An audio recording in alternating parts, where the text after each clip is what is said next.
Okay, beautiful humans, wanted to welcome you into the garden on a beautiful day in early spring. This year, 2025, is Community Vibe, and we're feeling it out here. I just wanted to check in with some folks and see what's going on. Yo, Lucas, where are you off to there? What you been up to here? What's cracking? What's popping? Putting rock dust onto some beds down south, and got a little bit remaining. Overdid it in my loading on the wheelbarrow, and gonna take it to some compost piles just to add some more minerals into the compost. Let the little microbes be happy, get their trace minerals. Hopefully, we don't really know the truth about this stuff yet, so we're going easy on it and only applying in certain areas. But hopefully, we can have a proper analysis done and know that we're adding the extremely good stuff here to some of the beds. Word, baby. Remineralization. Get your vitamins. Soil needs it too. Rock on. Rock on. So Lucas is getting some rock dust onto the beds, into the compost. We're happy about that. Over here at our most fine well house, let's check in with the newest kid on the block. Very grateful to have Goni here with us. What are you up to, Goni? What's going on? So we've got this long pipe. You can see it going that way. It's going about 300 feet over to the far field where we're planting our potatoes this year. And so I'm just putting on a fitting that will attach to the well house. Very exciting, getting those potatoes in the big field. Thank you, Goni. Yeah. Gotta have the water. Amazing to have such an excellent team of people jumping on board with us to troubleshoot the inevitable complexity that is trying to grow food in a good way. So it's been such a joy out here today, having many hands working on different pieces, especially that what Goni was working on out there with the new temporary water line. Is part of a whole new growing area that in the years to come we will hope will really be an important part of the food production on the land here for the village, growing crops like potentially some wheat and beans and some of these larger field crops this year, focusing on potatoes and butternuts. Meanwhile, down inside the fence, let's see what some folks are up to here. One of my favorite early spring activities.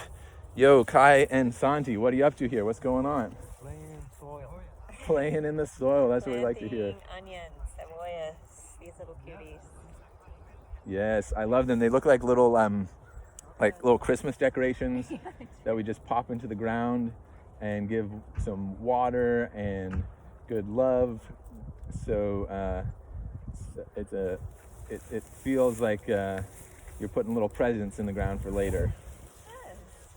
So thank you, Kai and Santi, for getting us our onions come late June.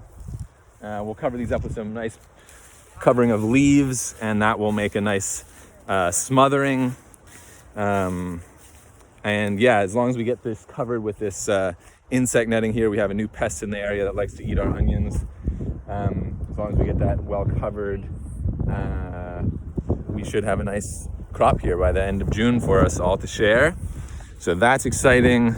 And Kai's also wandering up to go harvest our parsnips for the day with Farmer Doug. But down here, we've got very exciting things going on. We have a real piece of earth architecture curving here. I love seeing a little curve in the garden. And dear Jamie and Randy, I'm just doing a little video of all the action that's happening here on the farm today. Can you give us a couple words about what's going on down here? Go, Randy. 18 blueberries, 6 varieties from Rabbit Ridge Nursery. Thank you to Janie for getting our order together. I went and picked them up, and they're going in the ground today. Amazing. Yes. And when do you imagine we might be able to be picking the first gift of the Well, earth? according to Fred from the nursery, we may get some this summer. Whoa, that's shocking. These But are 3-year-old plants. oh wow, okay, beautiful. they've been well tended, and they're 3 years old, and they've been pruned. And if we take good care of them, we should see blueberries June, July, and August. Wow, that is amazing. I know. Don't know how well you can see here, but they are beautiful plants. Going into this big, beautiful berm. It's got nicely amended. Thank you, Doug. Thank you, Doug. A real earth artist. This is going to catch all of our overflow and big rain events. The sort of bottom of the hill. It's a spot that can tend to be muddy, so we're utilizing a sort of swirm bale strategy. Berm and swale.